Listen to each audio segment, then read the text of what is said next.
Hello student, स्वागत है आप सबका वीएम साइंस एकेडमी का यूट्यूब चैनल पर। और आज के क्लास में हम लोग पढ़ने वाले हैं क्लास 12th के विद्यार्थियों के लिए फिजिक्स, ऑप्टिक्स, और ऑप्टिक्स में भी रेज ऑप्टिक्स चल रहा है, जिसका आपको 2 वीडियो प्रोवाइड किया गया है। ये रे ऑप्टिक्स का 3rd वीडियो रहेगा। फर्स्ट वीडियो में इंट्रोडक्शन चला था, दूसरे वीडियो में रे ऑप्टिक्स और प्लेन मिरर से आपको रिफ्रैक्शन दिखाया गया था, रिफ्लेक्शन दिखाया गया था। आज हम लोग पढ़ेंगे स्फेरिकल सरफेस पर रिफ्लेक्शन कैसे होता है, या स्फेरिकल मिरर पर जो गोलीय दर्पण होता है, ये गोलीय दर्पण पर परावर्तन कैसे होता है। तो आज का क्लास बिल्कुल रहेगा गोलीय दर्पण से परावर्तन से रिलेटेड। तो क्लास स्टार्ट करने से पहले माई सेल्फ मुन्ना कुमार और यह आपका छोटा सा खूबसूरत सा क्यूट सा YouTube channel VM science academy. तो चैनल को ज़्यादा से ज़्यादा लाइक करेंगे, शेयर करेंगे और सब्सक्राइब करेंगे, साथ में बेल आइकन को प्रेस करेंगे ताकि आपको वीडियो का नोटिफिकेशन सबसे पहले मिल सके। तो चलिए क्लास स्टार्ट करते हैं। ऑप्टिक्स का 3rd नंबर क्लास, जिसमें आपको पढ़ना है स्फेरिकल मिरर। इस क्लास में हम लोग पढ़ने वाले हैं स्फेरिकल मिरर के बारे में, यानी गोलीय दर्पण के बारे में। तो सबसे पहले पेन कॉपी कलम उठाएंगे और हमारे साथ लिखना प्रारंभ करेंगे गोलीय दर्पण। और कामचोर बच्चे 2-4 गो रोटी ज़्यादा खा के अब पट्टमने सूझ जाएंगे, उनको पढ़ने की कोई आवश्यकता नहीं है। तो चलिए स्टार्ट करेंगे। गोलीय दर्पण, स्फेरिकल मिरर। अगर बात करें स्फेरिकल मिरर का तो नाम से ही क्लियर है, गोलीय दर्पण यानी कि कहीं ना कहीं एक गोलाकार कोई एक शेप होगा, उसी में कहीं ना कहीं मिरर लगा हुआ होगा जिस पर कोई लाइट जाएगा और लाइट का रिफ्लेक्शन आपको दिखेगा। जैसे एक हम गोलाकार पारदर्शी सतह ले लिए, ये हमारे पास एक गोलाकार पारदर्शी सतह, थोड़ा छोटा सा गोला लेते हैं। ये हमारे पास गोलाकार पारदर्शी सतह है। इसमें इधर से देखने पर इधर दिखाई देता है, इधर से देखने पर इधर दिखाई देता है। हमने क्या किया कि इसको यहां से काट दिया, यहां से क्या करते हैं, इसको काट लेते हैं और काट करके इस भाग को अलग कीजिए। और इस भाग को अलग करके अब इधर से देखेंगे तो उधर दिखेगा, उधर से देखेंगे तो भी इधर देखेगा। तो उसके बाद क्या करना है कि इस वाले भाग को या इस वाले भाग को, इसको काट के बाहर आप निकालते हैं तो इस तरह से ये बाहर निकलता है। ये आपको इस तरह से क्या होता है, बाहर निकलता है। इसमें इस साइड को या इस साइड को पेंट कर दीजिए, पॉलिश कर दीजिए। तो इस साइड को हम क्या करते हैं, पॉलिश कर देते हैं। अब ये पॉलिश करने से क्या होगा कि अगर इधर से हम देखें या इधर से आप देखें तब कोई खूबसूरत सा बंदर जैसा चेहरा दिखाई देगा, 100% एकदम। अब जो बंदर होगा उसको बंदरे दिखेगा। तो इधर से यदि देखते हैं तो आपको अपना चेहरा दिखाई देगा, वो जैसा चेहरा होगा वैसा ही दिखेगा। जो खूबसूरत होगा खूबसूरत दिखेगा, और जो मल्लिका शेरावत के जैसा होगा उसको मल्लिका शेरावत के जैसा देखेगा। इसमें कौन सी बड़ी बात है। तो इधर से देखने पर सेम टू सेम आपको वैसा ही फिगर दिखाई देगा जैसा कि आप देखेंगे। उसी तरह से अगर इधर से हम काट ले, इसमें कोई दिक्कत नहीं है, इधर से भी काट लेते हैं। अगर इधर से हम काट लेते हैं इस गोले के कुछ भाग को, तो ये भाग हमें निकल करके बाहर आता है। इसको अंदर से पेंट किए थे, इसको बाहर से पॉलिश कीजिए या पेंट कर दीजिए। बाहर से पॉलिश कर दी। अब इधर से देखेंगे तो हमारा चेहरा रिटर्न हमको मिलेगा, हमारा चेहरा हमें रिटर्न क्या होगा, मिलेगा। तो ये आपका जो पहले इधर से देखने पर उधर दिखाई दे रहा था, उधर से देखने पर इधर दिखाई दे रहा था, अगर एक सतह को हम पॉलिश कर देते हैं तो होता क्या है कि हम जिस चीज को उसमें देखते हैं वही चीज रिटर्न हमको दिखाई देने लगता है। और ऐसा सिर्फ और सिर्फ आप मिरर में ही कर सकते हैं, दर्पण में ही कर सकते हैं। तो यहाँ जो हमें है, ये जो 2 भाग हमें मिल रहा है, ये दर्पण के जैसा काम कर रहे हैं, क्योंकि हम जिस चीज को इसमें देख रहे हैं वो हमें रिटर्न मिल रहा है। इसका मतलब ये दोनों दर्पण बन गया। और ये दर्पण कैसा बना है, तो गोले की सतह से काट करके हमने दर्पण बनाया है। तो अगर गोले के सतह से काट करके कोई दर्पण बनता है तो बाबू उसी का नाम होता है गोलीय दर्पण, उसी का नाम होता है गोलीय दर्पण। यानी कह सकते हैं कि किसी गोलाकार भाग किसी गोलाकार भाग के एक सतह को अगर पॉलिश कर दिया जाए तो दूसरा सतह परावर्तक सतह बन जाता है। मतलब आप जो चीज उसमें देखिएगा वही आपको रिटर्न मिलेगा, तो वैसे सतह को गोलीय दर्पण कहा जाता है। तो गोलीय दर्पण का डेफिनेशन लिख लेंगे कि जब किसी गोलीय सतह के एक भाग को पॉलिश कर दिया जाता है, पॉलिश किया जाता है, तो उसका दूसरा सतह परावर्तक सतह बन जाता है, जिसे गोलीय दर्पण कहते हैं। यानी कि आप किसी भी गोलीय सतह के कहीं से भी कोई भाग को काट लीजिए और काट करके एक भाग को आप पॉलिश कर दीजिए। अब दूसरा भाग में आप देखेंगे तो जो चीज़ आप देखेंगे वही आपको रिटर्न मिलने वाला है। इसका मतलब कि वो सतह दर्पण की भांति काम करने लगा। चूंकि गोलीय सतह से काटे थे इसीलिए इसका नाम पड़ता है गोलीय दर्पण। तो यहाँ जो हम दोनों सतह काटे हैं इस दोनों सतह का नाम क्या है? गोलीय दर्पण। लेकिन इसमें एक कंडीशन होती है कि अगर आप अंदर वाले भाग को पॉलिश करते हैं, जो भाग धंसा हुआ है उसको आप पॉलिश करते हैं, तो उठा हुआ भाग आपका परावर्तक सतह हो गया। इधर आपका पॉलिश किया हुआ है तो ये आपका क्या हुआ?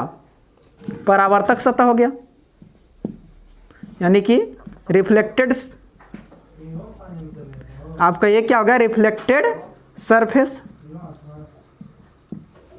यहां ये पॉलिश हो गया और ये रिफ्लेक्ट, ओ सॉरी, ये आपका पॉलिश हो गया और ये आपका रिफ्लेक्टेड हुआ, ये रिफ्लेक्टेड सरफेस हुआ। तो होता क्या है कि यहाँ पे रिफ्लेक्टेड सरफेस क्या है? उठा हुआ है, और यहाँ पे रिफ्लेक्टेड सरफेस क्या है? धंसा हुआ है। मतलब यहाँ पे परावर्तक सतह धंसा हुआ है, यहाँ पे परावर्तक सतह क्या है? उठा हुआ है। तो जहाँ पे परावर्तक सतह उठा हुआ रहता है बाबू, इसको बोलते हैं उत्तल दर्पण, और जहां पे परावर्तक सतह धंसा हुआ रहता है इसको बोलते हैं अवतल दर्पण। यानी कि ये हो गया हमारा कॉन्वेक्स लेंस, अरे कॉन्वेक्स मिरर, और ये हो गया हमारा कॉनकेव मिरर। यानी कि यहां से हमें पता चलता है कि जो गोलीय दर्पण है वो एक नहीं दो तरह के होते हैं। यानी कह सकते हैं कि यह दो प्रकार के होता है। गोलीय दर्पण कितने प्रकार का होता है? दो प्रकार के। पहला उत्तल दर्पण, जिसको कहते हैं हम लोग कॉन्वेक्स लेंस, अरे कॉन्वेक्स मिरर, बार बार लेंस की याद आ रही है, आगे पढ़ना है वो भी। सेकेंड नंबर आपका अवतल दर्पण, और अवतल दर्पण को बोले तो कॉनकेव लेंस, अरे कॉनकेव मिरर। तो ये दो मिरर आपको पढ़ना है स्फेरिकल के अंदर, गोलीय दर्पण के अंदर, एक कॉन्वेक्स और दूसरा कॉनकेव। यानी कि आप कह सकते हैं कि अगर आपके पास कोई एक स्फेरिकल सरफेस है और स्फेरिकल सरफेस के वन पार्ट को आप पॉलिश करते हैं तो उसका जो सेकेंड पार्ट होता है वो रिफ्लेक्टेड सरफेस बन जाता है। दैट मीन्स आप जिस चीज को उसमें देखेंगे वो चीज आपको रिटर्न दिखाई देगा। इसका मतलब वो मिरर के जैसा काम करने लगा, और मिरर के जैसा काम करने लगा। एक गोलीय सरफेस से एक स्फेरिकल सरफेस से आप काटे थे उसको, तो सीधी सी बात है ना कि उसको गोलीय दर्पण कहेंगे, स्फेरिकल मिरर कहेंगे, है कि नहीं? तो इसी तरह से स्फेरिकल मिरर आपका दो तरह के हुआ कि आप काटते हैं तो दो सतह मिलता है, एक सतह उठा हुआ रहता है और एक सतह धंसा हुआ रहता है। किसी गोलीय सतह को काटेंगे तो एक सतह उसका धंसा हुआ रहेगा, दूसरा सतह उठा हुआ रहेगा। अगर उठा हुआ सतह को पेंट करते हैं, पॉलिश करते हैं, तो धंसा हुआ सतह आपका रिफ्लेक्टेड सरफेस बनता है, परावर्तक सतह बनता है। ये आपका परावर्तक सतह बन गया, और जब धंसा हुआ सतह परावर्तक सतह बनता है बाबू तो उसको बोलते हैं अवतल दर्पण। और धंसा हुआ सतह को आपने पेंट कर दिया, उठा हुआ सतह परावर्तक सतह है, तो वैसे दर्पण को क्या कहते हैं हम लोग? उत्तल दर्पण। कुछ और कंडीशन इसमें, कुछ इंपॉर्टेंट पॉइंट है इसके लिए, जैसे देखेंगे कुछ इंपॉर्टेंट आपके पॉइंट हैं। जैसे फर्स्ट नंबर, जैसे हमने एक मिरर बनाया और ये देखो धंसा हुआ भाग को पेंट किया, ध्यान से देखेंगे, ये धंसा हुआ भाग को पेंट कर दिया, यानी उठा हुआ भाग क्या है, परावर्तक सतह। तो ऐसे दर्पण को क्या कहेंगे, उत्तल दर्पण। तो ये कौन सा दर्पण है हमारे पास, उत्तल दर्पण। इस उत्तल दर्पण का जो बीचों बीच एक पॉइंट ले, उत्तल दर्पण हो या अवतल दर्पण, ये उत्तल हुआ, या इसी में एक अवतल बनाते हैं, ये ऐसे और इधर से पेंट कर दिया। ये था हमारा उत्तल दर्पण, ये क्या हो गया हमारा अवतल दर्पण। याद हो जाना चाहिए, बाहर से पेंट है अवतल, अंदर से पेंट है उत्तल। धंसा हुआ पेंट है उत्तल, उठा हुआ पेंट है अवतल। परावर्तक सतह उठा हुआ है उत्तल, परावर्तक सतह धंसा हुआ है अवतल। ये बात एकदम मन में बना के रख लो तो कहीं क्लियर होगा सारा कॉन्सेप्ट। इसके बीचों बीच भी एक पॉइंट लेते हैं। तो दर्पण के जो बीचों बीच पॉइंट होता है बाबू, इस पॉइंट को कहते हैं पोल, ध्रुव। इस पॉइंट को क्या बोलते हैं, ध्रुव। इस पॉइंट को क्या बोलेंगे हम लोग, ध्रुव। यानी कि दर्पण के मध्य बिंदु को क्या बोला जाता है, ध्रुव। दर्पण के बीचों बीच जो पॉइंट होता है उस पॉइंट को क्या बोलते हैं बाबू, ध्रुव। दर्पण के बीचों बीच जो पॉइंट होता है उस पॉइंट को क्या कहते हैं, ध्रुव। उस पॉइंट को क्या कहते हैं, ध्रुव। उस पॉइंट को क्या कहते हैं, ध्रुव। दूसरा इंपॉर्टेंट पॉइंट, चलो इधर देखेंगे। सेकेंड नंबर यदि हम इंपॉर्टेंट पॉइंट की बात करें,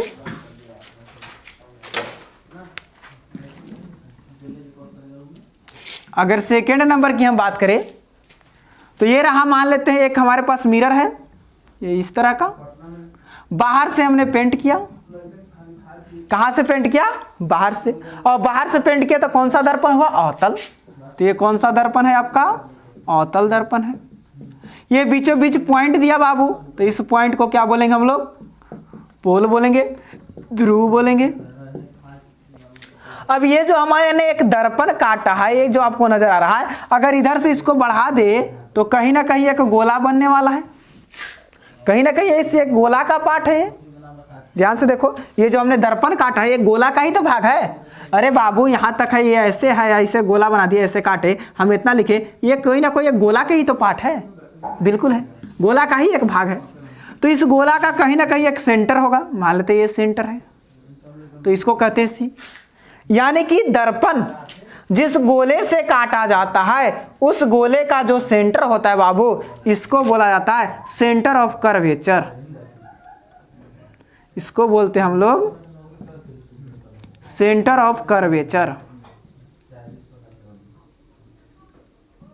वक्रता केंद्र। इसको बोलते हैं हम लोग वक्रता केंद्र। यानी कि हम कह सकते हैं कि दर्पण जिस गोले पर बना होता है उस गोले के केंद्र को वक्रता केंद्र कहते हैं।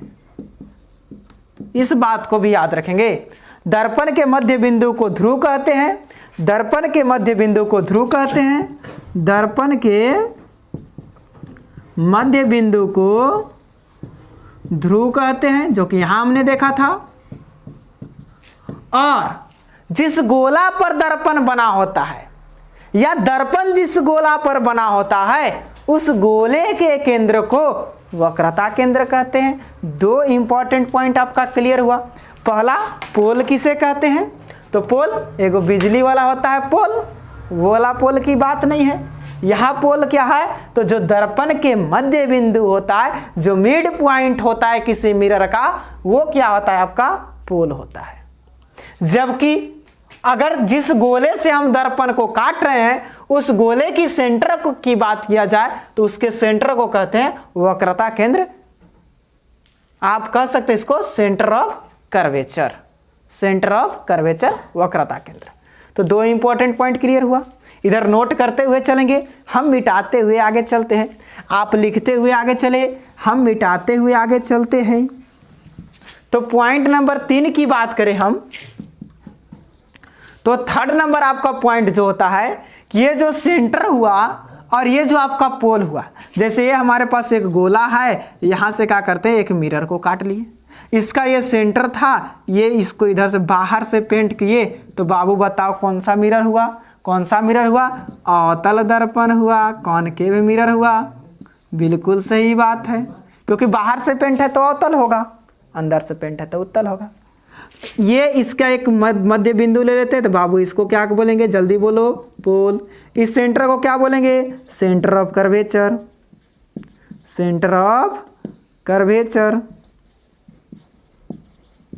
अब इस सेंटर से यहां तक की जो डिस्टेंस होती है बाबू, इसको त्रिज्या कहते हैं नॉर्मल गोला में। अगर कोई एक गोला ले ले, उसको सेंटर से सतह तक की दूरी खींच दे, तो इसको क्या कहते हैं हम लोग, त्रिज्या, रेडियस। लेकिन अगर यही गोला पर एक दर्पण बन जाए, अब इसको रेडियस नहीं कहते हैं, अब इसको रेडियस ऑफ कर्वेचर कहते हैं, वक्रता त्रिज्या। पहले था सिर्फ त्रिज्या, लेकिन दर्पण बना देंगे तो ये जो हमने आर देख रहे हैं, आप जो ये आर देख रहे हैं, इस आर को क्या बोलेंगे हम लोग, radius of curvature, radius of curvature, वक्रता त्रिज्या, इसको हम लोग क्या बोलेंगे, वक्रता त्रिज्या। तो 3 पॉइंट आपका क्लियर होता है।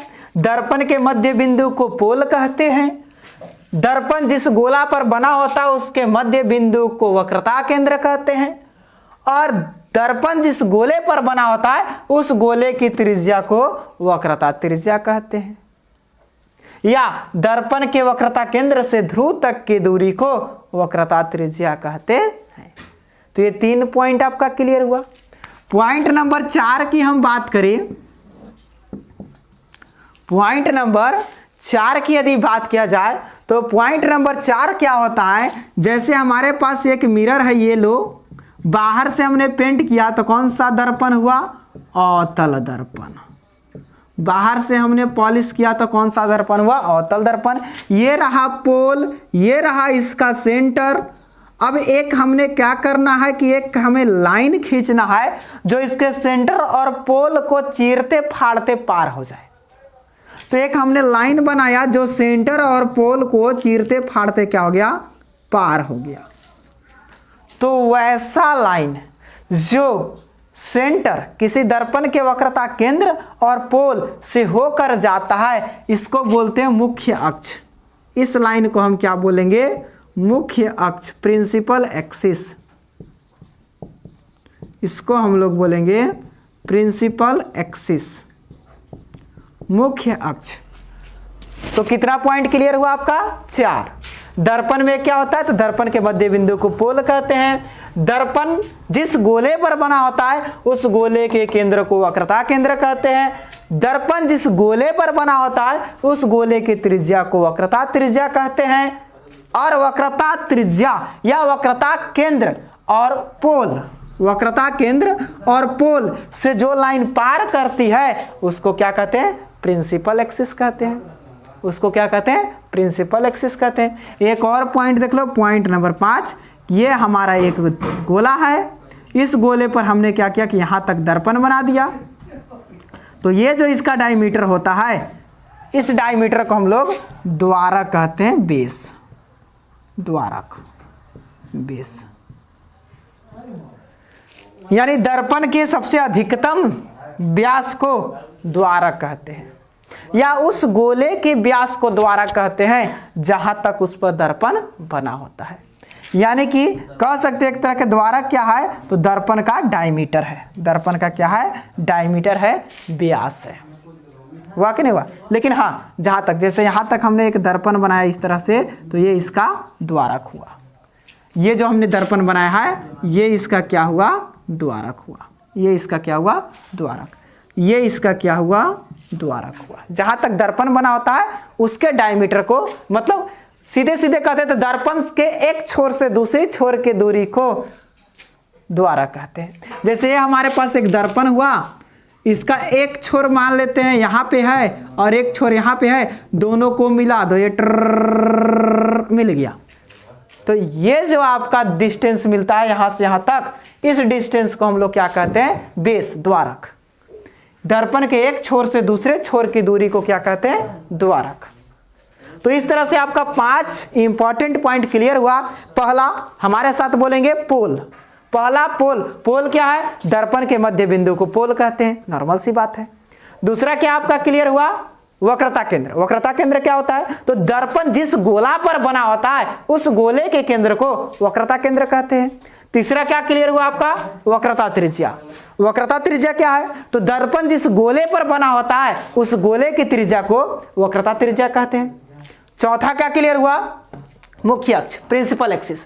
प्रिंसिपल एक्सिस क्या है? तो दर्पण के केंद्र और ध्रुव से जाने वाली रेखा को मुख्य अक्ष कहते हैं। ये मुख्य अक्ष की कहानी बहुत खतरनाक मिलेगा आपको। इसके बाद क्या हुआ? द्वारक। द्वारक क्या हुआ? तो दर्पण के एक सिरे से दूसरे सिरे के बीच की दूरी को क्या कहते हैं? द्वारक।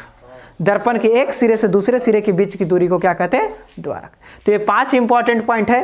पांचों इंपॉर्टेंट पॉइंट आपको दिमाग में रखने हैं, तो जल्दी से नोट कर लेंगे, क्योंकि अब देखने वाले हैं कि दर्पण पर अगर कोई लाइट जाती है तो ये लाइट कैसे कैसे परावर्तित होती है। लेकिन उससे पहले थोड़ी सी बात कर ले उत्तल दर्पण और अवतल दर्पण के विशेष में कुछ प्रॉपर्टीज हैं, कुछ गुण हैं।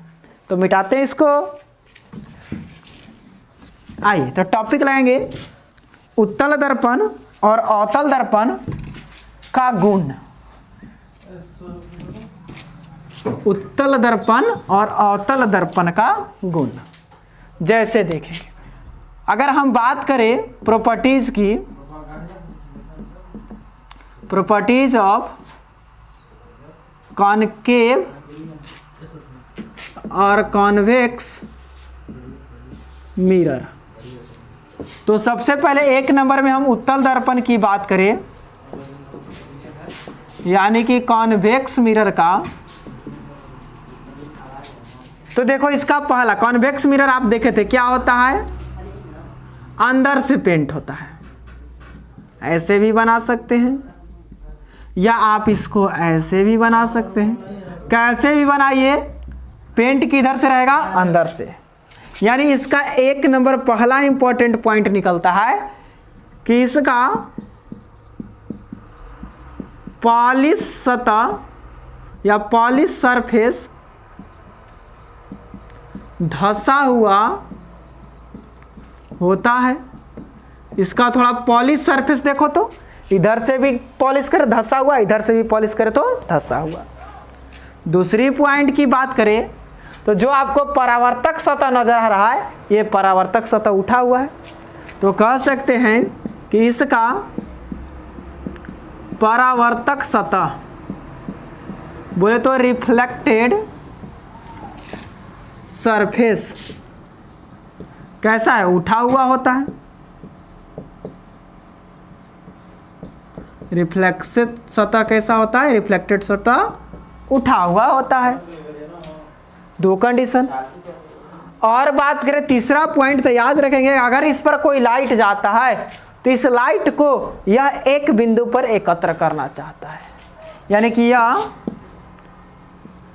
और वो भी याद रखेंगे कौन सा लाइट? जो इसके मुख्य अक्ष के समांतर जाता है। ये आपका इसका सेंटर हो गया, ये पोल हो गया, ये प्रिंसिपल एक्सिस हुआ।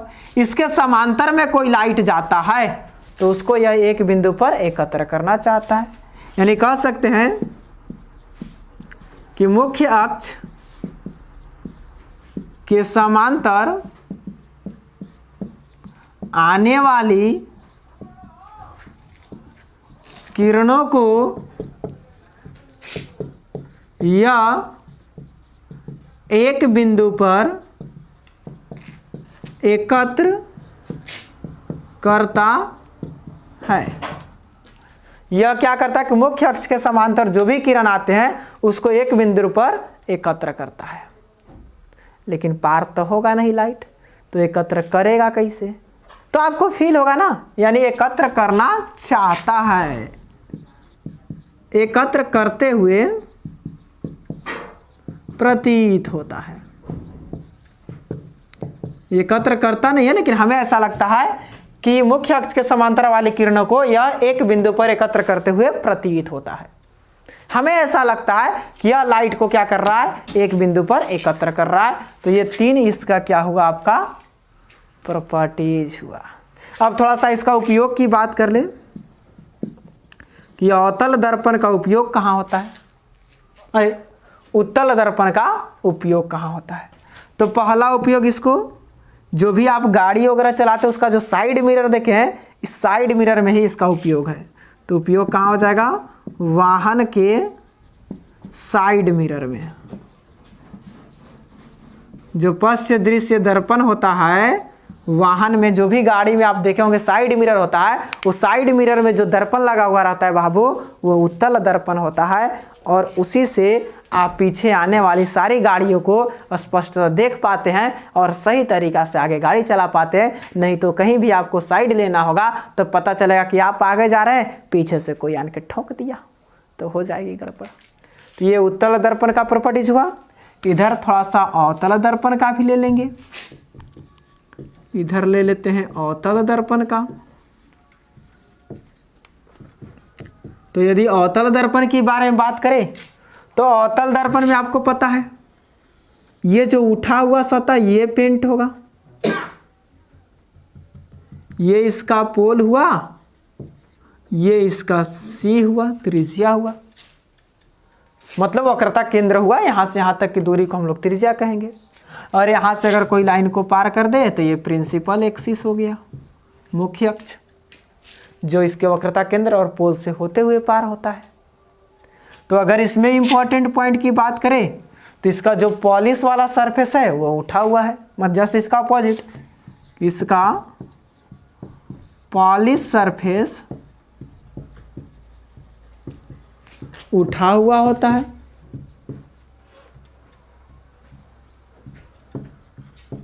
उठा हुआ होता है। दूसरा पॉइंट की अगर इसमें बात करें तो जो इसका परावर्तक सतह रिफ्लेक्टेड सरफेस है वो धंसा हुआ है, यानी कि इसका रिफ्लेक्टेड सतह, रिफ्लेक्टेड सरफेस बोले तो परावर्तक सतह धंसा हुआ होता है।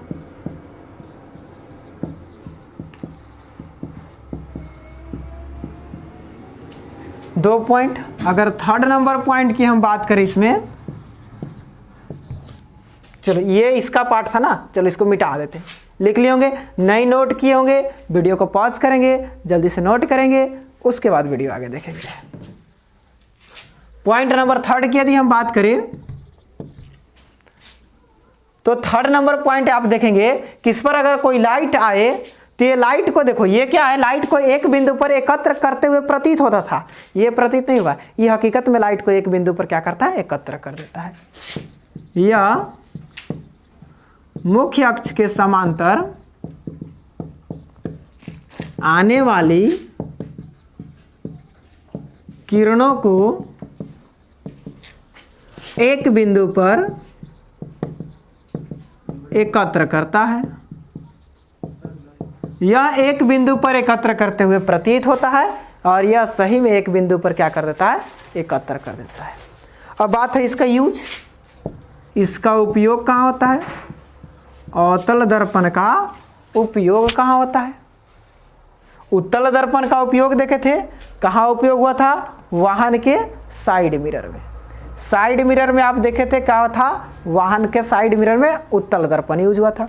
अवतल दर्पण कहाँ यूज होगा, तो आप देखेंगे म्यूजियम वगैरह में, म्यूजियम में देखोगे आपका मुंह जो चेहरा है अच्छा सा खूबसूरत था, इतना बड़ा सा है, म्यूजियम में देखेंगे बड़ा बड़ा ग्लासेस लगे हुए रहते हैं, उसमें देखेंगे आपका चेहरा इतना बड़ा बड़ा दिखाई देगा, वहाँ अवतल दर्पण लगे हुए होते हैं, म्यूजियम में हो गया।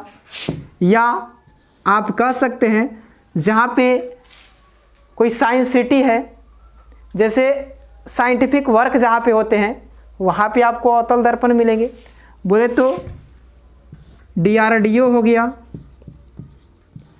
जहाँ छोटी छोटी चीज़ को बड़ा देखना है। अवतल दर्पण का लोग उपयोग डेंटिस्ट लोग भी करते हैं। डेंटिस्ट बोले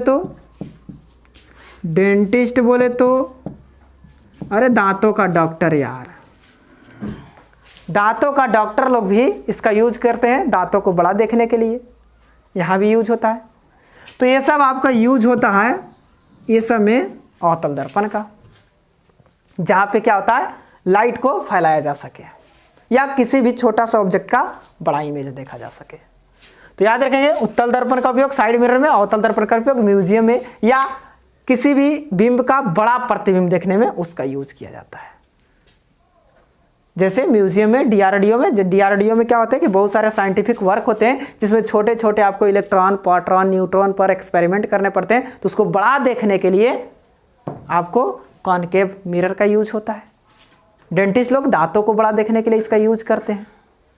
तो ये था आपका उत्तल दर्पण और अवतल दर्पण का कुछ गुण और उपयोग। इसके बाद आपको ध्यान में रखना होगा कि उत्तल दर्पण क्या करता है कि मुख्य अक्ष के समांतर आने वाले किरणों को एक बिंदु पर एकत्र करने की कोशिश करता है। यह हमारा आंख फील करता है। हकीकत में यह लाइट को एक बिंदु पर एकत्र नहीं कर पाता है, जबकि यह एक बिंदु पर एकत्र कर देता है। तो इसको फील करेंगे, देखेंगे, समझेंगे कि ये कैसे नहीं कर पाता है और ये कैसे कर देता है। लेकिन करता नहीं है तो भी हमारे आंखों को ऐसा फील हो जाता है कि ये भी एकत्र कर रहा है। तो स्टार्ट करते हैं। अवतल दर्पण और उत्तल दर्पण के जो मुख्य अक्ष है, इसके समांतर अगर कोई लाइट को भेजा जाए तो उस लाइट के साथ क्या क्या कहानी हो सकती है। तो इसको जल्दी से नोट करेंगे और टॉपिक लगा देंगे उत्तल दर्पण तथा अवतल दर्पण का मुख्य फोकस, क्योंकि फोकस से ही हमें पता चलता है कि लाइट के साथ क्या क्या घटना हो रहा है।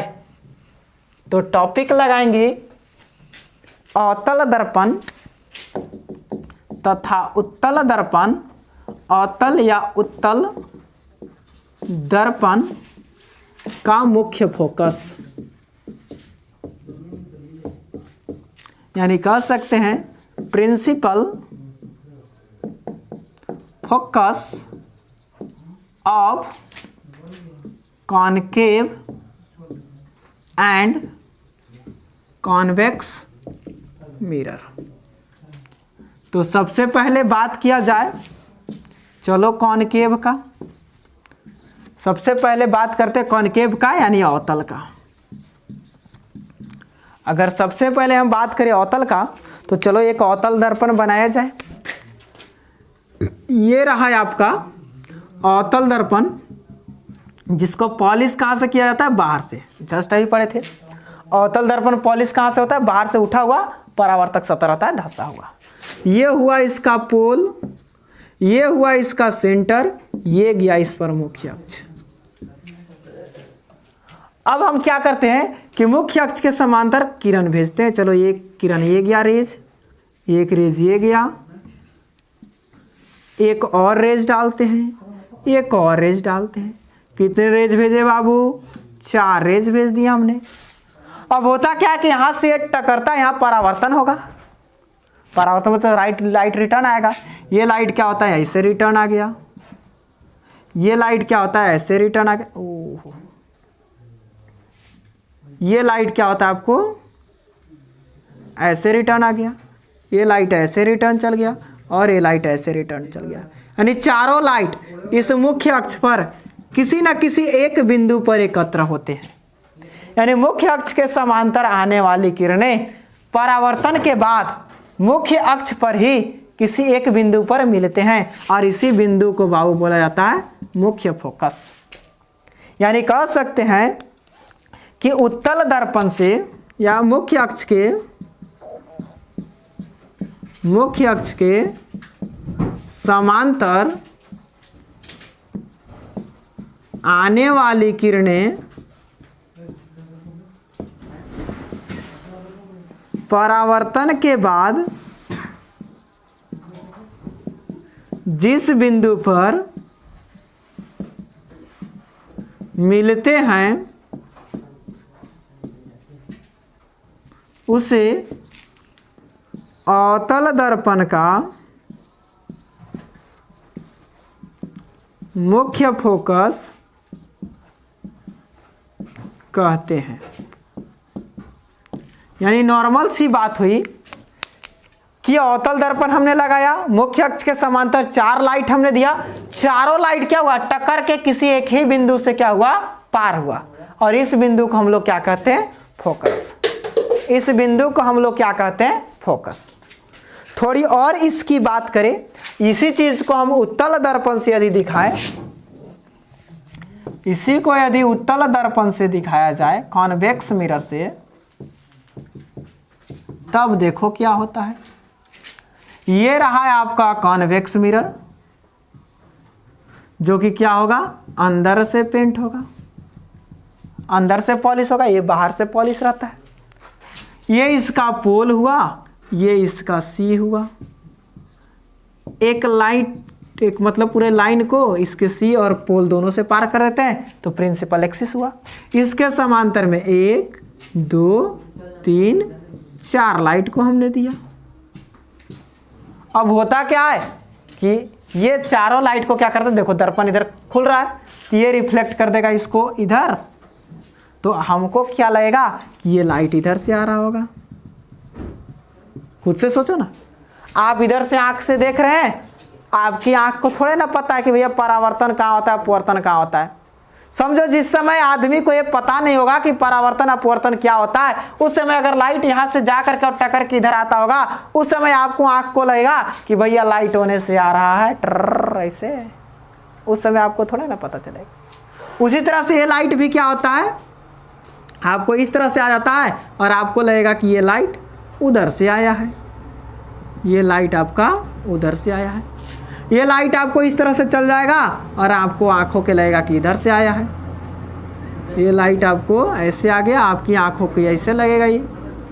ये लाइट भी आपको इस तरह से चल जाएगा, लेकिन आपको आंख को लगेगा कि ऐसे जा रहा है।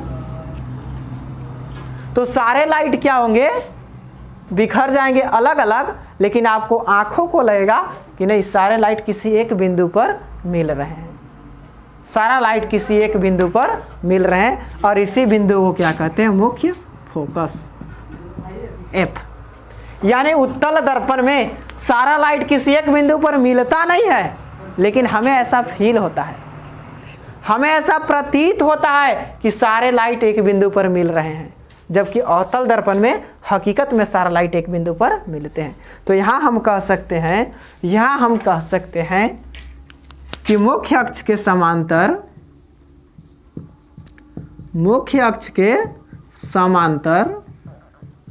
आने वाली किरणें परावर्तन के बाद जिस बिंदु पर मिलते हुए प्रतीत होते हैं, उस बिंदु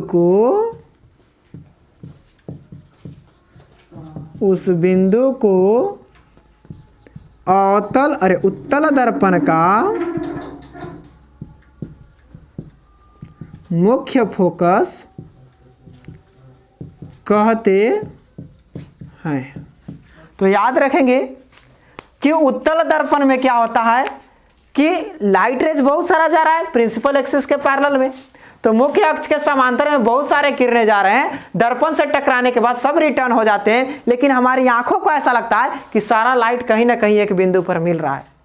तो जहां पे आपको लाइट मिलते हुए प्रतीत होता है उसी को कहते हैं मुख्य फोकस। जबकि अवतल दर्पण में मुख्य अक्ष के समांतर जो किरणें जाते हैं, दर्पण से टकराने के बाद डायरेक्ट किसी एक बिंदु पर मिलते हैं, उसी बिंदु को क्या कहते हैं, मुख्य फोकस। तो दोनों में मुख्य फोकस कहीं ना कहीं आपको यही दिखा रहा है कि परावर्तन के बाद प्रकाश किरण जहां मिलते हैं उसी को मुख्य फोकस कहते हैं। बट अंतर इतना ही है, उत्तल दर्पण में हकीकत में नहीं मिलते हैं, आपकी आंखों को ऐसा प्रतीत होता है, अवतल दर्पण में हकीकत में मिल जाता है।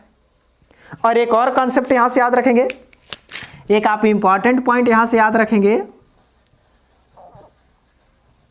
इंपॉर्टेंट पॉइंट क्या है कि ये जो आपको दोनों में मुख्य फोकस है, ये जो फोकस से ये जो ध्रुव तक की दूरी होती है बाबू, इसको फोकस दूरी कहते हैं, इसको बोलते हैं फोकस दूरी, एफ से ही डिनोट करते हैं। तो जो ये फोकस होता है बाबू, ये जो पूरा सी देख रहे हैं, यहां से यहां तक जो सी है, इसको बताए थे वक्रता त्रिज्या आर बोलते हैं। तो जो आपका फोकस होता है वो आर के आधा होता है, यानी यहां से जो आपका आर होता है वो फोकस के क्या होता है, दोगुना होता है। तो ये भी ध्यान में रखेंगे कि जो आपका ये फोकस है ये सेंटर और पोल के बीचों बीच रहेगा, यानी कि जो सेंटर होगा फोकस से दोगुना दूरी पर होगा, यानी कि जो आपका आर रेडियस जो त्रिज्या था वक्रता त्रिज्या वह फोकस के क्या होगा दोगुना होगा, यानी फोकस जो होगा वो त्रिज्या के दो आधा होगा। यानी कोई आपसे कहता है कि कोई दर्पण है उसका फोकस दूरी 20 सेंटीमीटर है तो त्रिज्या कितना होगा 40 सेंटीमीटर, और कोई कहता है कि कोई आपके पास दर्पण है उसका वक्रता त्रिज्या 32 सेंटीमीटर है तो फोकस कितना होगा 16 सेंटीमीटर, फोकस सीधे त्रिज्या का आधा होता है। तो इन्हीं सब बातों के साथ आज का क्लास आपका यहीं पर समाप्त होता है। अगले क्लास में हम लोग पढ़ेंगे कि इस गोलीय दर्पण से अलग अलग दूरी पर डिफरेंट पॉइंट पर अगर किसी ऑब्जेक्ट को रखा जाए तो उसका इमेज कहाँ पे बनेगा, यानी गोलीय दर्पण से बिंब का प्रतिबिंब कैसे बनता है। तो नेक्स्ट क्लास में मिलने वाला है। आज के लिए इतना ही, धन्यवाद।